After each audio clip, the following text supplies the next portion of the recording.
رسول کریم صلی اللہ علیہ وآلہ وسلم نے ارشاد فرمایا، فقیہ واحد اشد علی الشیطان من الف عابد۔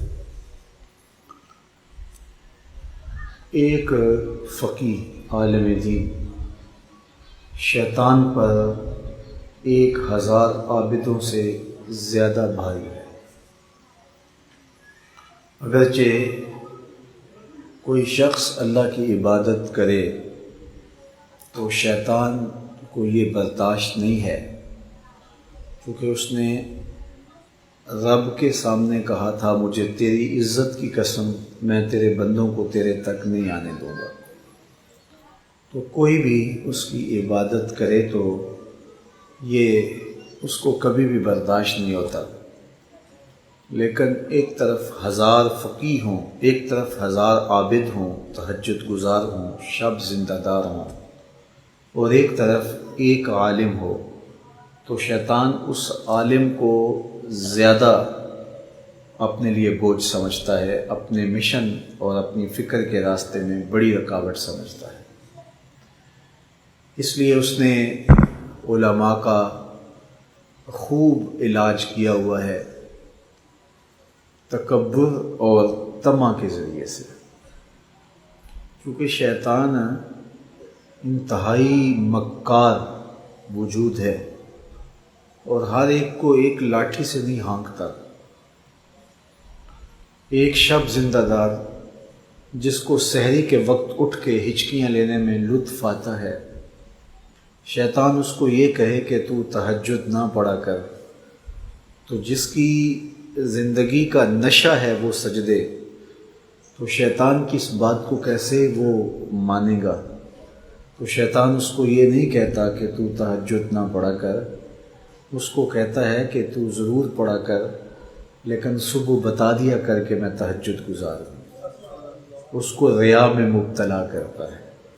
ایک شاعر جس کی طبع میں نرمی ہے، رقاقت ہے، اور وہ شاخ سے پھول بھی ٹوٹے تو بے چین ہو جاتا ہے، شیطان اس کو یہ کبھی نہیں کہتا کہ تو کسی انسان کو قتل کر۔ اس کو پتہ ہے کہ یہ تو شاخ سے پھول نہیں توڑ سکتا، تو کسی انسان کا خون کیسے کرے گا؟ تو اس کو شراب اور شباب کے پیچھے لگاتا ہے۔ ایک سخی جس کو خرچ کر کے تسکین ملتی ہے اور جو لوگوں کو کھانا کھلائے تو اس کو راحت پہنچتی ہے، تو شیطان اس کو کہے کہ تو بخل کر، تو وہ کبھی بھی نہیں کرے گا۔ شیطان اس کو بخل کی ترغیب بھی نہیں دیتا، اسے فضول خرچی کی طرف ابھارتا ہے۔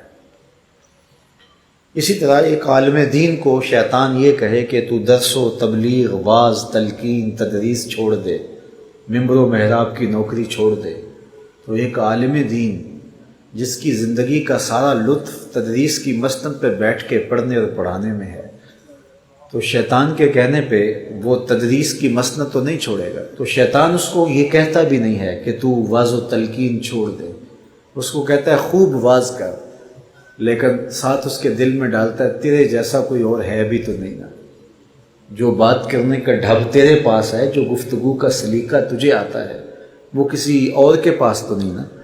تو اس کو تکبر میں مبتلا کر دیتا ہے۔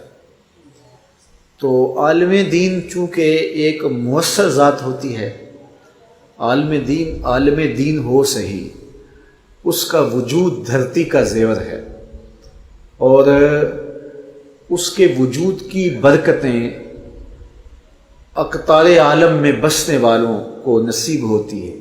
حضور نے اسی لیے ارشاد فرمایا کہ جو عالم دین ہے اس کی زندگی کی دعا کرتے ہیں کائنات کے تمام پرندے، حشرات الارض، حتی الحیتان فی البحر، سمندر میں جو مچھلیاں بھی تیرتی ہیں وہ بھی علماء کی زندگی کی دعا مانگتی ہیں۔